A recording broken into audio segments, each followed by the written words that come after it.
Et bonjour, très heureux de vous retrouver cet après-midi pour de nouvelles aventures. Je vous propose quelque chose qui est assez étonnant. Eh bien, ensemble, on va semer des cacahuètes et je vais vous montrer une petite technique qui est sympa aussi pour fabriquer un pot en papier journal. Alors, pour l'instant, on va essayer de voir un peu d'où vient cette cacahuète.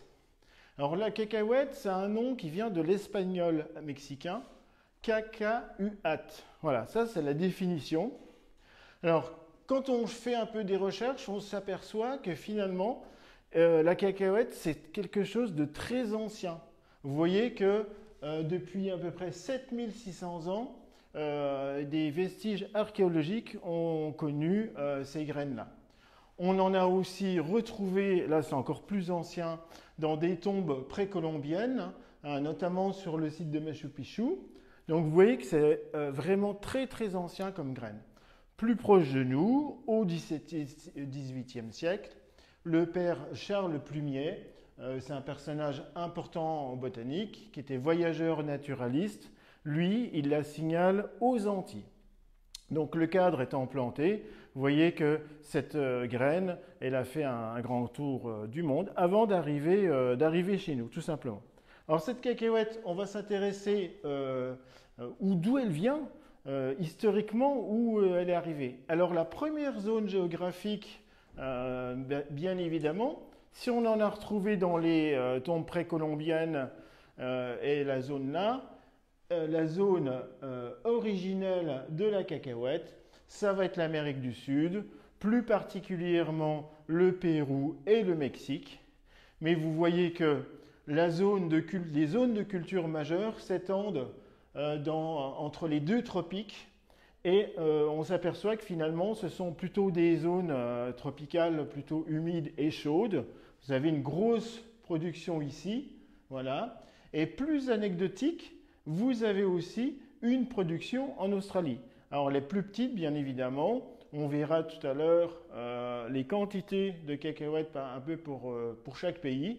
Ça vous donnera une idée parce que on se dit tout d'un coup que quand on parle des cacahuètes, on pense souvent à des produits comme le beurre de cacahuète, on y reviendra, et on se dit c'est américain. Et du coup, est-ce que c'est pas les Américains qui font les plus grosses productions de cacahuètes? Eh bien, on verra ça assez rapidement, puisque pour vous donner des chiffres, avant de passer aux plantes, vous voyez que ce n'est pas les Américains. Les Américains, ils sont en 4e place de la production en tonnes d'arachides non décortiquées. Et si on se réfère aux derniers chiffres, qui ne sont pas très vieux de 2017, vous voyez qu'en fait, les premiers, eh bien, ce sont les Chinois.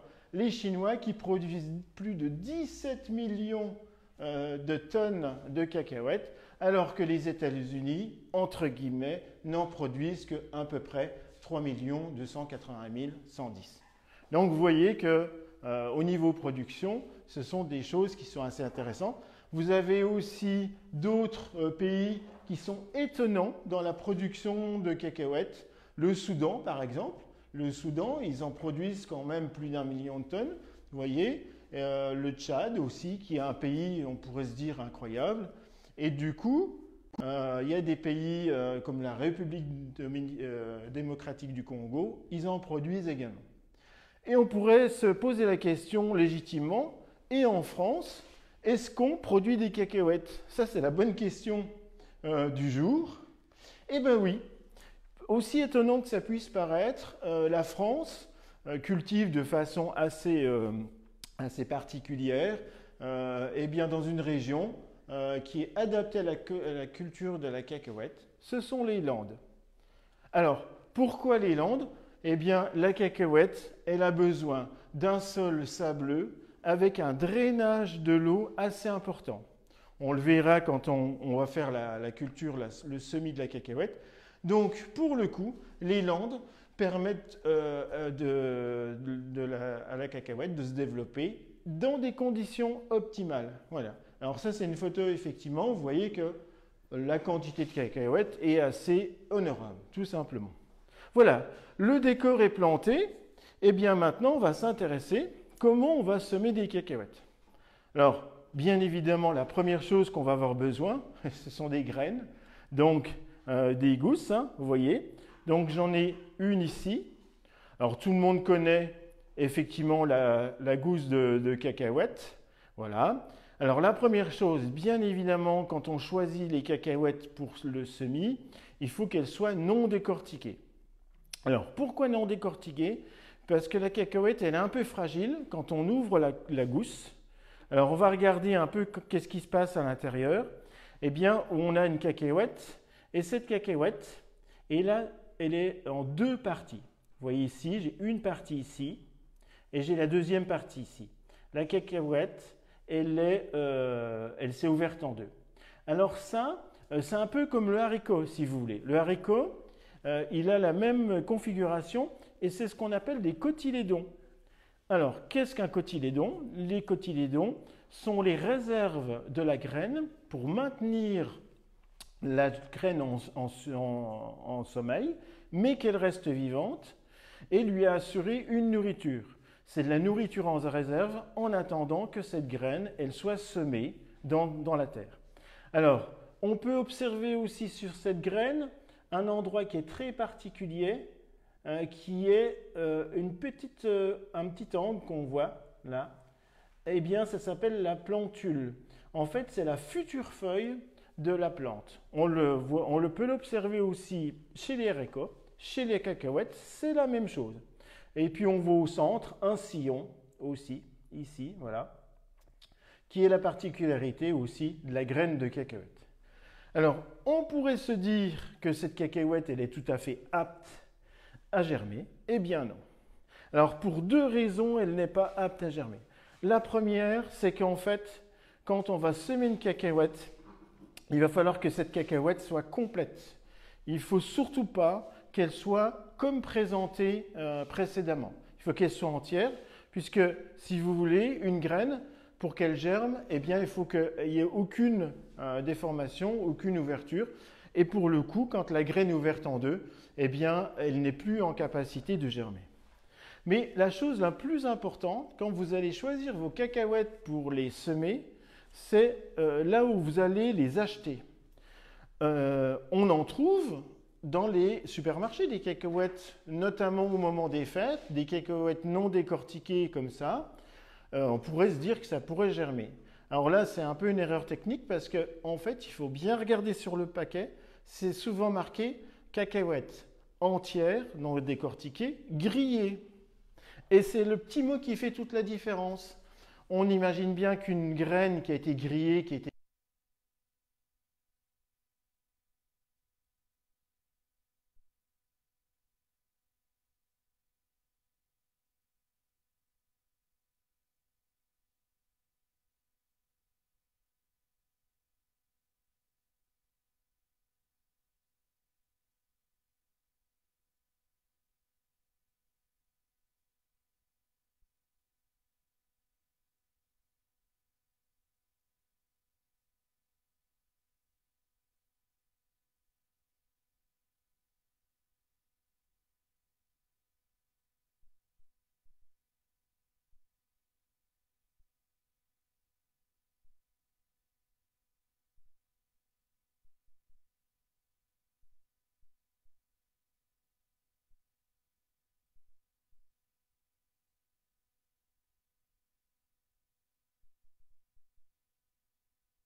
Problème de son, on fait juste une petite pause pour vérifier un petit peu le matériel. Donc à partir de là, on va continuer. On va s'adapter, hein, vous inquiétez pas, on est... Voilà. Donc à partir de là, l'intérêt du papier journal écologique. La deuxième chose, c'est économique. Puisque les feuilles de papier journaux, eh bien on en a beaucoup, c'est pas cher, on peut récupérer les papiers journaux chez les parents, les grands-parents, voilà, chez le voisin, quand il a lu le journal, à partir de là c'est bon. Et puis la dernière chose, c'est qu'au niveau du développement durable, eh bien on n'utilise plus de plastique, donc c'est quand même une bonne démarche pour ce genre d'animation. Voilà, donc on va utiliser une feuille de papier journal. Donc je prends une feuille de papier journal. Alors, vous voyez que le papier journal, il y a deux parties, hein, forcément, c'est trop grand. Donc, qu'est-ce que je vais faire? En fait, je vais avoir besoin que d'une seule partie.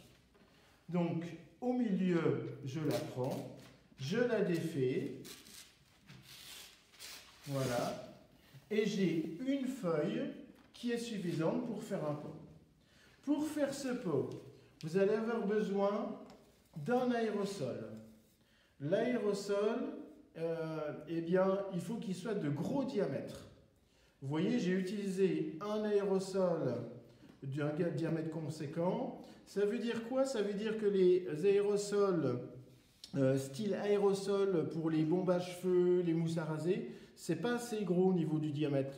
Vous allez être obligé de fabriquer beaucoup de pots et puis vous ne mettrez pas beaucoup de graines. Donc cet aérosol-là, c'est plutôt un aérosol de bombe de peinture, vous voyez. Ça, c'est plutôt l'aérosol qui va bien pour faire ça.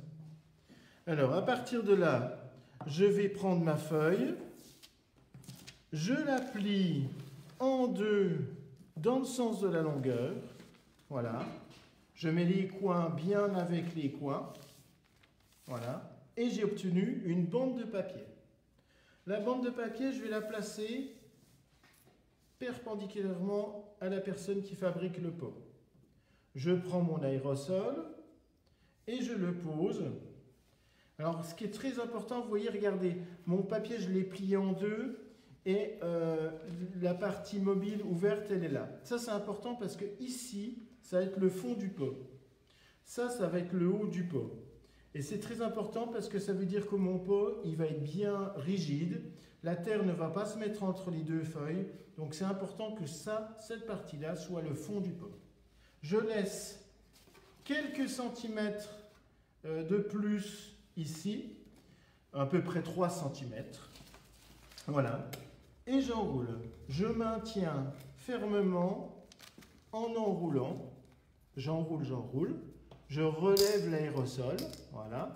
Et ce qui est très important, pour fermer le fond du pot, eh bien, je m'assure de commencer par cette petite partie qui est l'angle de la feuille. Je commence et je replie l'ensemble dans la face bombée de l'aérosol. Et c'est pour ça que c'est très important que votre aérosol soit bombé, parce que c'est ce qui va permettre que toutes les feuilles soient bien attachées ensemble. Ça veut dire quoi? Ça veut dire que les bombes plates, les aérosols plats, on en trouve, qui ne sont pas bombés, ne fonctionneront pas correctement. Voilà.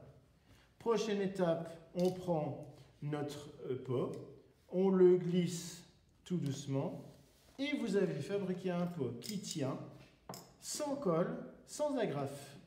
Alors, je dis sans agrafe, mais si vous voulez être sûr que ce pot tient correctement, éventuellement, ce n'est pas une obligation, vous pouvez ajouter une petite agrafe en haut.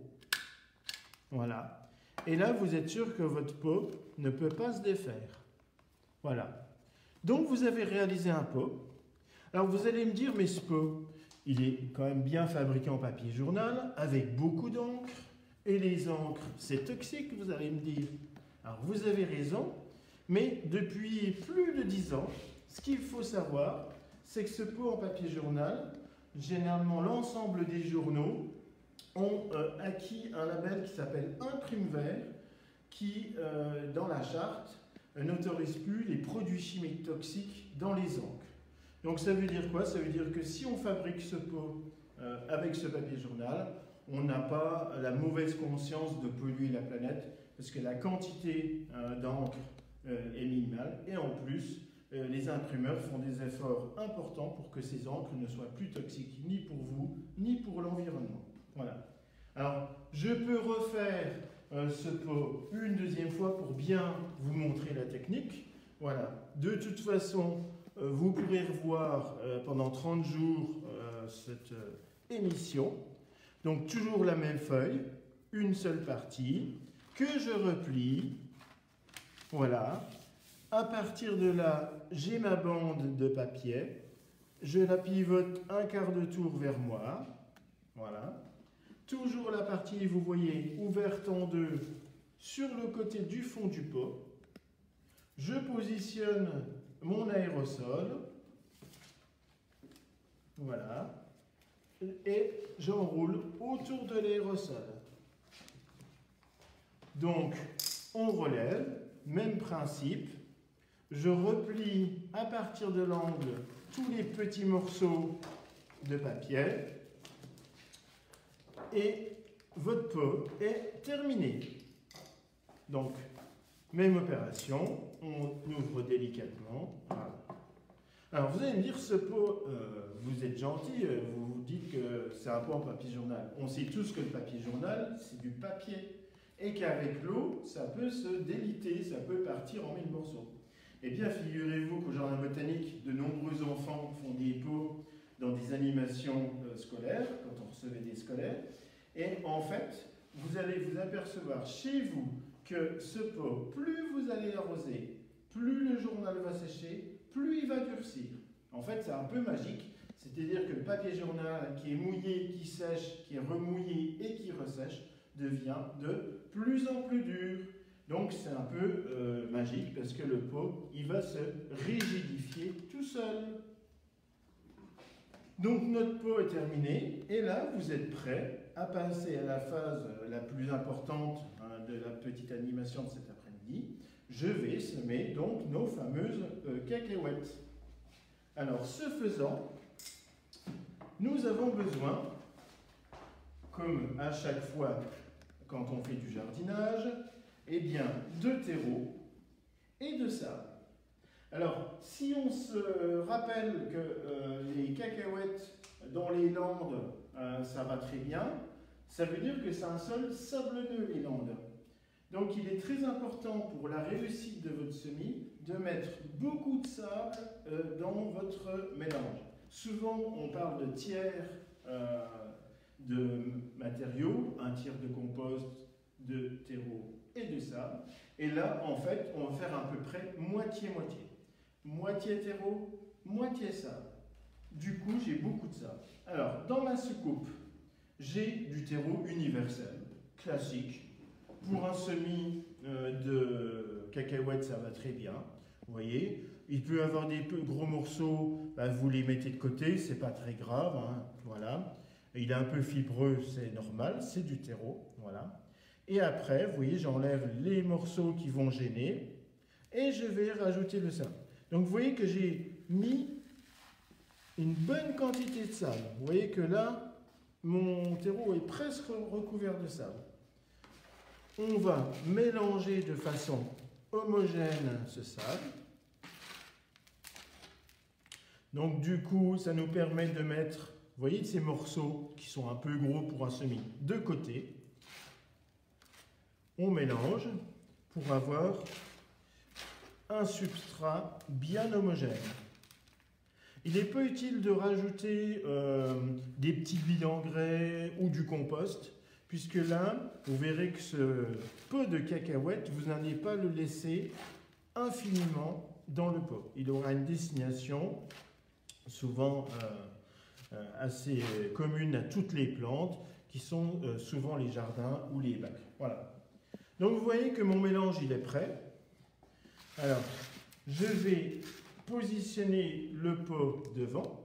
Alors vous voyez, j'ai pris un petit truc aussi, quand vous jardinez et que vous êtes par exemple en appartement, essayez de prendre une grande soucoupe de pot pour faire vos mélanges. C'est un peu comme le saladier. Et c'est intéressant parce que vous n'allez pas mettre de la terre partout, surtout si on le fait avec des enfants. Eh bien, ça permet un peu de limiter les dégâts, voilà. Et puis les enfants, ils aiment bien d'avoir un environnement bien précis pour qu'ils se repèrent dans l'espace-temps. Je me saisis de mon pot et je le remplis. Voilà. On le remplit jusqu'en haut. Je secoue un peu pour tasser un petit peu le mélange. Vous voyez que j'en ai mis plus que le pot. C'est normal, puisqu'on va très légèrement compacter le mélange terreau-sable. Alors je dis très légèrement, puisqu'il va falloir dans quelques instants faire un trou, et il ne s'agit pas que ce soit trop dur. Et donc votre pot, il est prêt à accueillir donc les cacahuètes. Les cacahuètes qui sont ici, vous voyez, je les ai en gousse. Donc, délicatement, j'enlève l'écorce. Alors, rappelez-vous de ce qu'on a dit tout à l'heure, c'est qu'il faut être délicat pour attraper la cacahuète, vous voyez, entière. Voilà. Alors la petite peau rouge, elle va se déliter, c'est pas très grave. Moi, je vous conseille, quand vous achetez vos cacahuètes, de semer rapidement, puisque si vous achetez un sachet, par exemple, au mois de mars, et que vous ne faites que les semer dans 2-3 mois, il y a des grandes chances que toutes les cacahuètes se détachent, que les deux parties se détachent, c'est naturel hein, chez la cacahuète. Donc, je me saisis de mon doigt, je prends mon doigt pour faire un trou, et je plante la cacahuète dans mon trou. Vous voyez, elle est entière, elle est à peu près à 2 cm en dessous de la hauteur de mon pot. Et là, il n'y a pas de souci. Qu'est-ce que je fais? Je remets un petit peu de terre, voilà, et je complète avec une petite pincée de terre. Et voilà. Et donc ma cacahuète est prête pour la grande aventure des plantes. Alors bien évidemment, comme toutes les plantes ou comme toutes les graines que l'on sème, on n'oublie pas l'étape importante qui est l'arrosage. Alors vous voyez, un petit truc aussi de jardinier, ici, j'ai le terreau qui est largement en dessous de mon haut du pot. Alors c'est une petite technique tout simplement, c'est une logique implacable pour éviter que quand on va arroser, l'eau ne déborde du pot et à partir de là, en mettre partout. Donc on va arroser tout doucement, voilà. On arrose. Alors vous voyez que le terreau c'est un peu une éponge végétale. Dès qu'on met un petit peu d'eau, ça boit très très vite. Hein. Vous voyez, même si j'en mets un peu plus, eh bien, j'ai la sécurité que l'eau elle reste bien au milieu du pot et qu'elle ne se sauve pas. Comme ça on est sûr que ce soit bien arrosé. Alors on attend quelques secondes pour que la quantité d'eau soit absorbée. Et comme tous les pots, quand on les a bien arrosés, vous avez le bas qui va couler. Alors, ne vous inquiétez pas si à ce stade du pot, il est tout mou. C'est normal puisque le papier journal, il est ramolli. Ne vous inquiétez pas, quand il va sécher, il va durcir et vous aurez la rigidité nécessaire pour ça. Donc votre pot, il est prêt. Mais où on va le mettre? Alors, la première chose que je vous conseille, c'est de prendre une petite soucoupe et de faire plusieurs pots. Voilà, plusieurs pots comme ça. Ça permet à ce qu'ils ne tombent pas, vous voyez, ils se tiennent les uns les autres. Et surtout quand vous allez arroser, eh bien l'eau va rester dans la soucoupe. Un peu, si vous voulez, comme une plante d'appartement, pour éviter que l'eau ne parte par terre. Et vous avez l'eau qui reste dans la soucoupe. Alors, une fois que vous avez fait vos semis, où place-t-on cette soucoupe? Eh bien, on place cette soucoupe près d'une fenêtre, à la lumière et à une chaleur à peu près au minimum d'une vingtaine de degrés. Donc ça veut dire quoi? Ça veut dire que c'est la température générale des maisons et des appartements. En dessous, ce serait un peu léger. Donc au moins 20 degrés, 22, 23, il n'y a pas de souci. Et puis on arrose régulièrement, à peu près une fois tous les 3-4 jours, ce terreau. Alors le petit truc aussi pour savoir si le terreau est sec ou pas, le terreau mouillé est foncé très noir. Je pense qu'on le voit peut-être à l'écran. Ici, il est très foncé, très noir. Et celui-ci commence à changer de couleur. Vous voyez, celle-là, par exemple, ce pot-là, il est plutôt brun clair. Donc ça, c'est un indice pour vous faire comprendre que le terreau il est sec. Et puis le deuxième indice, c'est que bien souvent, le terreau se décolle du pot. Et donc là, ça veut dire que le terreau, il est vraiment sec. Donc on assure toujours une bonne humidité pour que la germination se fasse dans de bonnes conditions. On attend combien de temps? Eh bien, on attend à peu près entre 8 et 10 jours. Ça va assez vite pour la germination d'un pied de cacahuète. Donc, on arrose régulièrement. Et à un moment donné, on va voir des étapes que la graine va franchir petit à petit. Alors, on va aller voir ensemble ces graines qui vont franchir les étapes petit à petit. Voilà. Alors, la première étape que vous allez avoir, si on le voit bien à l'écran, eh bien ce pot, eh bien vous allez avoir une bosse qui va se matérialiser, généralement là où vous avez mis la graine. C'est la première étape. Ça veut dire quoi? Ça veut dire que la terre se soulève puisque la graine est en train de pousser la terre pour germer. C'est la première étape de la germination. Donc là, pas d'erreur, on n'oublie pas d'arroser parce que la plante a vraiment besoin de plein d'humidité pour pousser. Si vous oubliez à ce stade-là d'arroser pendant une dizaine de jours, ça va être compliqué pour la plante pour la suite. La deuxième étape de cette aventure, de cette graine, eh bien c'est la sortie du cotylédon. Alors vous voyez que le cotylédon, la cacahuète, elle est entière. Donc on le voit bien puisque si on observe la peau, elle est fissurée et on voit bien les cotylédons qui sont là et qui sont encore attachés à la plantule. Voilà. Donc à partir de là, c'est la première étape. Particularité comme le haricot, c'est que la plante sort avec ses cotylédons. Voilà, un petit tour pour bien vous montrer. Identifier un peu ce qui va pousser chez vous aussi. Voilà.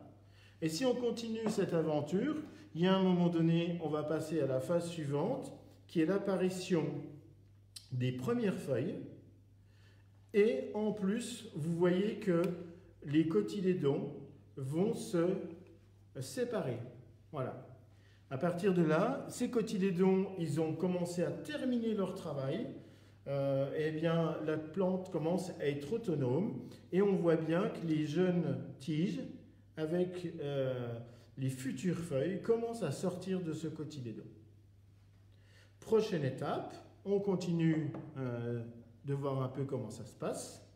Eh bien, vous voyez que ce cotylédon c'est complètement ouvert, mais il est encore présent.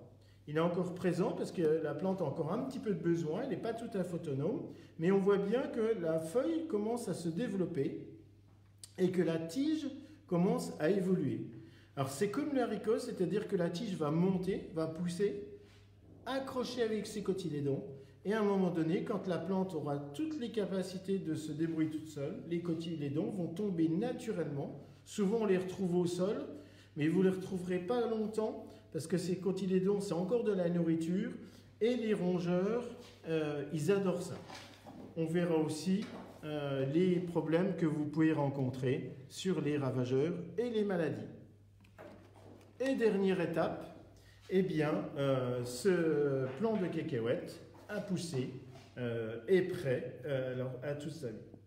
Alors, de toutes les phases qu'on vient de voir là, il se peut que vous ayez des petits soucis techniques comme quand on fait du jardinage. Il se peut que les feuilles soient mangées, abîmées. Alors il peut vous arriver 3 choses sur la cacahuète bien particulièrement. La première chose, bon, qui n'est peut-être pas forcément la chose qui arrive quand on est en appartement, j'espère pour vous, Eh bien, cette cacahuète, elle est sensible aux souris. Les souris adorent les graines de cacahuètes, donc ils peuvent gratter dans le pot, ils peuvent manger le cotylédon, ils peuvent manger les feuilles, ils peuvent percer la coque, hein, les souris ont des bonnes dents. Hein. Donc méfiez-vous, hein, si vous voyez que votre pot a été gratouillé de façon assez importante, eh bien si vous n'avez pas d'animaux de compagnie, eh ben, je pense qu'il y a une petite souris qui traîne par là et qui a faim. La deuxième problématique que vous pouvez avoir, ce sont classiquement soit des cochenilles ou des pucerons. Alors là, on les voit bien sur la plante. Bon, là, il n'y en a pas, bien évidemment. Mais s'il y en a, on pourrait les voir à l'œil nu. Et pour le coup, un seul conseil, vous sortez l'arme fatale qui est le savon noir. Le savon noir dilué à 20%. Vous pulvérisez toute la plante, comme un rosier quand il est attaqué avec ses jeunes boutons, et vous renouvelez plusieurs fois l'opération si nécessaire. Généralement, vous n'aurez pas d'autres soucis, ça pousse très très bien. Et dernière étape sur cette plante, eh bien, qu'est-ce qu'on va en faire une fois qu'elle a bien poussé comme ça? Eh bien, ce semis, quand vous l'avez bien réussi, qu'il n'y a pas de souci, eh bien, je vous conseille de le mettre dans votre jardin. Alors, ça peut paraître bizarre, on est quand même qu'en Lorraine, hein, on n'est pas dans les Landes, hein, bien évidemment. Et si on se réfère au changement climatique, aux étés successivement chauds, secs, eh bien, ça devient un temps idéal pour la cacahuète. Et il y a quelque temps, il y a eu des articles dans la presse, il y a l'année dernière, je crois, où il y avait un Vosgien qui a fait des cacahuètes dans son jardin. Donc, vous voyez que c'est tout à fait possible, avec la petite précaution de ne pas oublier de mettre beaucoup de sable dans le sol. Et je vais vous expliquer pourquoi, c'est important. Alors, si on se réfère à notre petite plante, là je vous ai mis un schéma, ici. Voilà, on va s'intéresser à ce schéma-là. Alors, vous voyez que la plante, elle a bien poussé. Et en fait, la particularité de la cacahuète, ça c'est quelque chose d'extraordinaire, c'est qu'on pense que les cacahuètes poussent uniquement dans le sol. Ce n'est qu'une demi-vérité. En fait, qu'est-ce qui se passe? La cacahuète, elle fleurit comme toutes les plantes en dehors du sol. Une fois que la fleur est pollinisée, la tige reste ici sur la plante et en fait, la plante naturellement se courbe et ça, par le poids, va descendre sur le sol. Une fois que c'est posé sur le sol, le fruit commence tout doucement à être fécondé, commence à être construit. Et naturellement, la tige va emmener ce futur fruit dans le sol. Et c'est uniquement que dans le sol que les futures cacahuètes vont se développer. Donc vous voyez que les cacahuètes, c'est quelque chose qui se développe dans la terre, mais il y a deux phases. Il y a la phase floraison hors sol et la phase, effectivement, production. Ce n'est pas comme la pomme de terre. La pomme de terre a la capacité de fleurir et faire des tubercules en même temps, après, sous la terre, tout simplement. Alors, vous voyez, l'idée de mettre du sable. Alors, ce qu'il faut faire attention, quand on met beaucoup de sable pour une bonne production de cacahuètes, il ne faut pas forcément mettre que du sable ici. Moi, ce que je vous conseille, c'est de mettre du sable sur toute la zone, ici, voilà. Tout simplement pourquoi? Parce que si votre sol est trop dur, et en Lorraine, Dieu sait si le sol est dur, eh bien, si la future cacahuète n'a pas la capacité de percer le sol, elle va tout simplement avorter. Donc ce serait dommage, pour une histoire de sol, que votre cacahuète avorte tout simplement. Donc n'oubliez pas de mettre beaucoup de sable dans toute cette zone, tout simplement, à partir de là. Voilà. Donc du coup, eh bien normalement, vous avez toutes les clés pour réussir vos cacahuètes. Alors, on parle de cacahuètes, on parle aussi d'un autre nom, on parle de l'arachide. Alors, il y a plein de produits dérivés, on connaît le beurre de cacahuète, hein, que nos chers Américains adorent, hein, le beurre de cacahuète, qui est hyper calorique. Hein. Et l'arachide, eh bien, c'est l'autre nom de la cacahuète, qui est évidemment bourré d'huile. Donc c'est quelque chose d'extrêmement calorique. Hein. Il faut faire attention quand on mange des cacahuètes à l'apéro. Hein. Voilà, des barres chocolatées avec des cacahuètes à l'intérieur, c'est très énergisant. Quand vous vous promenez, vous avez un bon coup de fouet. Mais attention aux calories et notamment aux lipides qui sont les graisses. Et je voulais juste vous montrer que quand vous allez au supermarché, on trouve souvent non pas de l'huile de cacahuète, mais de l'huile d'arachide. Et ce qu'il faut savoir, c'est que l'huile d'arachide, et la cacahuète, c'est la même graine, tout simplement. Et l'huile d'arachide est source de vitamine E, tout simplement. À partir de là, on parle de la même plante et c'est des mêmes choses.